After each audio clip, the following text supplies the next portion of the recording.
പച്ചക്കറി മേടിക്കുന്ന കൂട്ടത്തിൽ ഒരു കടച്ചക്കയും കൂടി മേടിച്ചിട്ടുണ്ടായിരുന്നു. അപ്പം രാവിലെ നല്ല അടിപൊളിയായിട്ട് ചിക്കൻ കറി വെക്കുന്ന രീതിയിൽ കറിയൊക്കെ റെഡിയാക്കി ഉച്ചയ്ക്ക് ചോറും വെച്ച് ലഞ്ചൊക്കെ കൊടുത്തു വിട്ടു.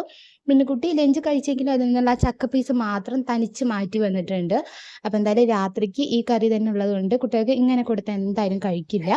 അപ്പോൾ കറിയിൽ നിന്നും ചക്ക പീസ് മാത്രം എടുത്തിട്ട് ഒന്ന് മാഷ് ചെയ്തതിന് ശേഷം അതിലേക്ക് 1 കപ്പ് ഗോതമ്പ് പൊടി ചേർത്ത് കൊടുത്തിട്ടുണ്ട്. ടേസ്റ്റ് കുറച്ചുകൂടി കൂടാനായിട്ട് മല്ലിയില പൊടിയായി അരിഞ്ഞതും 1/4 ടീസ്പൂണ് ഓമും കൂടി ചേർത്തിട്ട് ഉപ്പ് ആവശ്യമാണെങ്കിൽ മാത്രം കുറച്ച് ഉപ്പ് ചേർത്തിട്ട് കുറച്ചായിട്ട് വെള്ളം ഒഴിച്ചു കൊടുത്ത് ചപ്പാത്തിക്ക് മാവ് കുഴയ്ക്കുന്ന രീതിയിൽ കുഴച്ചെടുക്കുക. വെള്ളം ആവശ്യമാണെങ്കിൽ മാത്രം ചേർത്ത് കൊടുത്താൽ മതി, ഇല്ലെങ്കിൽ ആ ഗ്രേവി തന്നെ വെള്ളം കുറച്ചുണ്ടാവും.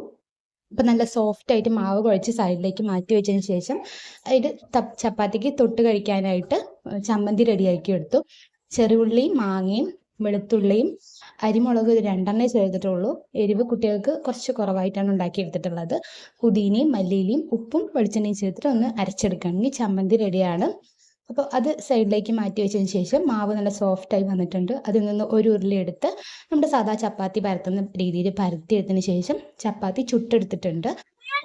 ടേസ്റ്റ് കുറച്ചും കൂടി കൂടാനായിട്ട് ഓരോ മുട്ടയും കൂടി പൊട്ടിച്ചൊഴിച്ചു കൊടുത്തിട്ട് 2 ഭാഗവും നല്ലതുപോലെ ഒന്ന് വേവിച്ചെടുത്തിട്ട് ചപ്പാത്തി ചുട്ടെടുത്തിട്ടുണ്ട്. ഇതുപോലെ കുട്ടികൾക്ക് കഴിക്കാൻ കൊടുത്തപ്പോൾ അവരകത്ത് വെച്ചിരിക്കുന്ന ഫില്ലിംഗ് എന്താണെന്ന് അറിയാത്ത രീതിയിലാണ് കഴിച്ചിട്ടുണ്ടായിരുന്നത്. അപ്പം മക്കൾ വെജിറ്റബിൾസ് ഏതെങ്കിലും കഴിക്കാത്തതുണ്ടെങ്കിൽ അവനെ കൊണ്ട് കഴിപ്പിക്കുന്ന രീതി നമ്മൾ അമ്മമാർക്ക് എന്തായാലും ഐഡിയ അറിയാമായിരിക്കും. അപ്പോൾ ഇതുപോലെ ചുട്ടു കൊടുത്തപ്പോൾ ഇക്കാക്കും വേണം പറഞ്ഞു. ഇക്കാക്ക് കഴിക്കാനായിട്ട് ഒരു മുട്ട പാത്രത്തിലേക്ക് പൊട്ടിച്ചൊഴിച്ചിട്ട് നമ്മൾ റെഡിയാക്കി വെച്ചിരിക്കുന്ന ചമ്മന്തി കുറച്ച് അതിലേക്ക് ഇട്ട് കൊടുത്ത് കുറച്ച് ഉപ്പൊന്ന് മിക്സ് ചെയ്തിട്ട് നല്ലതുപോലെ മിക്സ് ചെയ്തതിന് ശേഷം ചപ്പാത്തി ചുട്ടിട്ട് അതിൻ്റെ മുകളിൽ ഒഴിച്ചു കൊടുത്തിട്ടുണ്ട്. അപ്പോൾ ഇക്കാക്ക് ഗ്രീൻ കളറിലും കുട്ടികൾക്ക് സാധാ മുട്ട ഒഴിച്ചു കൊടുത്തിട്ട് ഒരു യെല്ലോ കളറിൽ പോലെ ഉണ്ടാക്കി കൊടുത്തു. ഇതുപോലെ ഉണ്ടാക്കി കൊടുത്തപ്പോൾ നല്ല ഇഷ്ടമായിട്ടുണ്ടായിരുന്നു, കഴിക്കാനും നല്ല ടേസ്റ്റ് ഉണ്ട്. അപ്പോൾ സിമ്പിളായിട്ട് തന്നെ ഡിന്നറും കഴിച്ചു. അപ്പോൾ ഇന്നത്തെ മിനി വ്ളോഗ് ഇത്രയേ ഉള്ളൂ.